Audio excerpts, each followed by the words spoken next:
Құрқылтайдың ұясы 80 түрлі ауруға ем. Алыс ағайындардың келіні құрсақ көтере алмай, ел мен жерді аралап, шипа іздеп жүрді.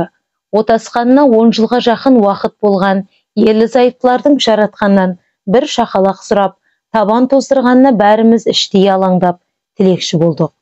О кезде 80-ге таяған әжемнің әлі көзі тірі болатын, өзінің көзі көрмейтін, анда кетіпті, мұнда кетіп бара жатыр дегенде естіген сайын, оны Құрқылтайдың ұясына отырғызу керек қой деп айтып отырады.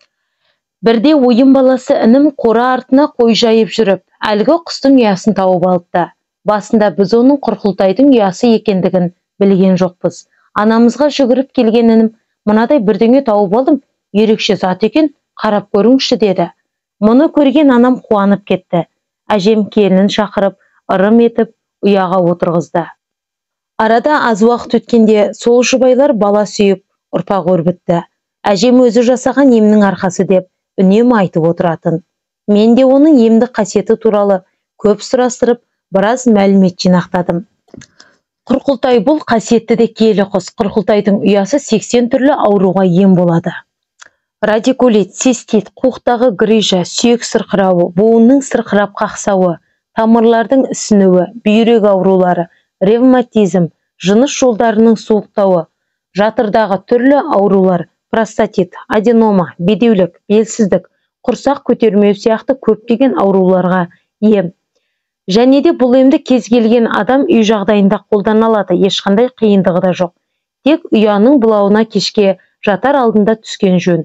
Өйткені ем қабылдағаннан кейін желге шығуға, суық тигізуге болмайды. Ем 10 немесе 15 күнге дейін жалғасады. Ал енді емдің қалай жасалатындығына тоқталсақ, оны кәдімгі құрғап, кеуіп тұрған адыраспанмен араластырып қолдансаңыз болады. Түтетіп, қымтанып, соның буына отырасыз. Бұл бұлаудың бір түрі. Ол сырт көзге күлкілі көрінуі мүмкін. Алайда 3-4 күннен соң шынында да шипалық әсері бар екеніне көз жеткізе бастайсыз. Кейде тіпті бір қолданғаннан кейін-ақ пайдасын көріп жататындар бар. Емекен деп Құрқылтайдың ұясын кез келген уақытта алуға болмайды. Ұяны балапаны қанат қағып ұшып кетіп, ұя бос қалғанда ғана алу керек. Әйтпесе киелі құстың киесі тұрады. Бала күнімде әжемнің бір айтқаны бар еді. Кезінде қайсы бір елде осы құстың өзімен бір ғана ұясын 5 тонна күрішке бағалаған деседі. Ал мен осы құстың ұясы жайлы бала кезден естіп көріп келе жатқан, өзім нақты білетін аздаған мәліметпен бөлісейін. Ұя негізі шөп пен жібектен тұрады. Құс оны ауыз сілекейімен мықтап өре тоқиды. Кәдімгі әжелердің баласына шұлық тоқығандай шеберлік дерсіз. Егер қолыңызға ұстап, жақсылап қарасаңыз, асқан шеберлікпен тоқылған. Кішкене тесігі бар себет қапшықты елестетеді. Құрқылтай ұяны кем дегенде 7 метр биіктікке ағаш басына салады. Жерден қарағанда бұл кәдімгі себет қапшықты ағаш бұтағына ілдіріп қойғандай көрінеді.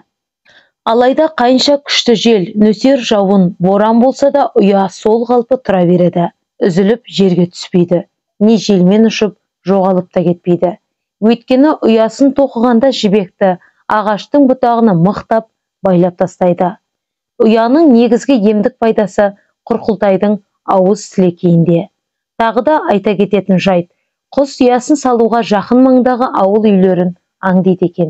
Себебі жібек жүкті сол үйлерден ұрлап әкеледі.